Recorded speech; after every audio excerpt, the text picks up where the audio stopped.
मित्रों, मैं विकास। आज हम यहाँ ग्लेशियर लेक आउटबर्स्ट फ्लड्स के बारे में चर्चा करेंगे। जैसे कि हम जानते हैं कि माउंटेन रीजन्स में हम देखते हैं कि जैसे पहाड़ों पे दो तरह की चट्टानें होती हैं, मतलब वो एक तरह की चट्टानों से नहीं मिल के बनते हैं ना। तो या तो वहाँ पे हार्ड रॉक होंगी या फिर सॉफ्ट रॉक होंगी। इन जनरल मतलब ऐसा ही होता है। तो हार्ड रॉक्स होंगी तो वो क्या ईजिली डिस्ट्रॉय नहीं हो पाती, वो क्या रजिस्ट होती हैं उन पे। उनका वेदरिंग इरोजन मतलब इतना नहीं हो पाता as compare to soft rock. Soft rock less resist होती हैं, इरोड हो जाती हैं, डिफॉर्म बहुत जल्दी हो जाती हैं। तो क्या होता है, जैसे ग्लेशियल लेक्स का भी निर्माण ऐसे ही होता है कि वहाँ पे पहले हार्ड रॉक और सॉफ्ट रॉक रही होंगी। तो जैसे हार्ड रॉक तो कम डिफॉर्म हुई, लेकिन उसके कंपेयर में सॉफ्ट रॉक ज़्यादा डिफॉर्म हो गई और एक बेसिन लाइक स्ट्रक्चर का निर्माण हो गया वहाँ पे। और फिर उसके अंदर धीरे धीरे ग्लेशियल वाटर, जैसे ग्लेशियर मेल्ट होता गया और उसका वाटर मतलब इसमें स्टोर होता गया। अब होता क्या है, जैसे कि कई बार हाँ मतलब जैसे कि यहाँ पे क्या होता है, इसमें जैसे कि स्टोर हो जाता है वाटर यहाँ पे ग्लेशियर लेक के अंदर।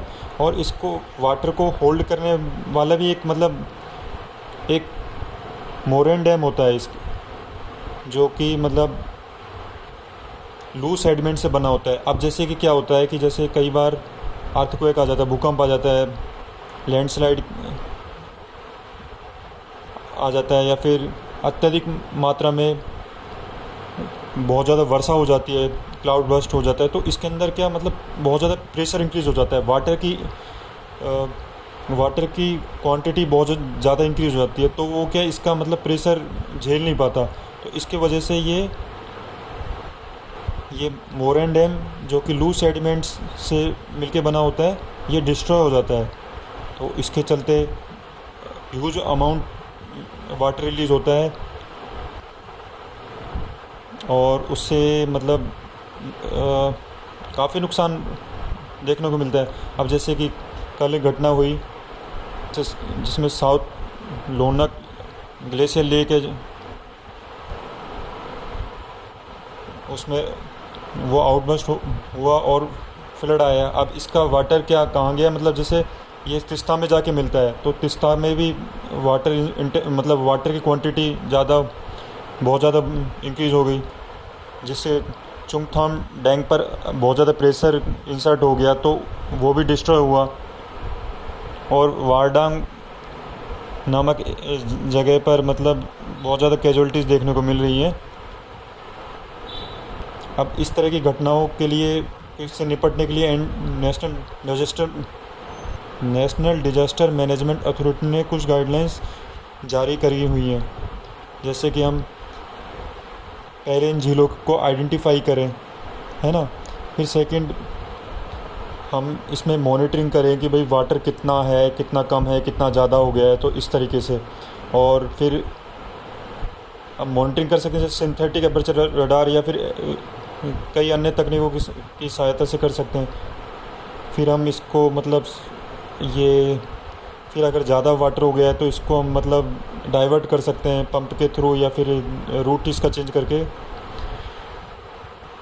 जो वुलनरेबल एरियाज़ हैं तो वहाँ पे कंस्ट्रक्शन, माइनिंग या फिर एटसेट्रा के लिए मतलब ईज़िली परमिशन नहीं मिलनी चाहिए। उसके लिए व्यापक मतलब ढांचे का निर्माण करना होगा हमें।